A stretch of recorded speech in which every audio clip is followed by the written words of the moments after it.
அவளை ஆஸ்பத்திரிக்கு அழைத்து கொண்டு போகின்ற போது, கண்ணே காதலியே, கணவன் நான் இருக்கிறேன், உன்னை கரை சேர்ப்பேன், உனக்கு ஏதாவது நடந்தால், அறுவை சிகிச்சை நடந்தால், எது நடந்தாலும் நான் இருக்கிறேன் பக்கத்தில் என்று சொல்வதற்கு காதல் கணவன் இல்லை.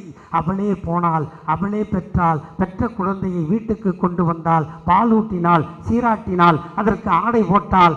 ஆடை போட்ட குழந்தையை எடுத்து கொண்டு போய் மத்திய சிறைச்சாலையில் நின்று, காதலனே, கணவனே, என்னை கருவாக்கியவனே, நீ உருவாக்கிய கருவை நான் கலைத்து விடவில்லை, அதை உருவாக்கி குழந்தையாக்கி இதோ கொண்டு வந்திருக்கிறேன் என்று காட்டினால் எங்கள் அன்னை துர்கா. பார்த்தார் எங்கள் அண்ணன் தளபதி, காட்டிய குழந்தை எங்கள் அண்ணன் உதயநிதி. இப்படி ஒரு சிறப்பு எந்த கட்சியில் எந்த பாடுக்கு இருக்குது? நான் கேட்பனா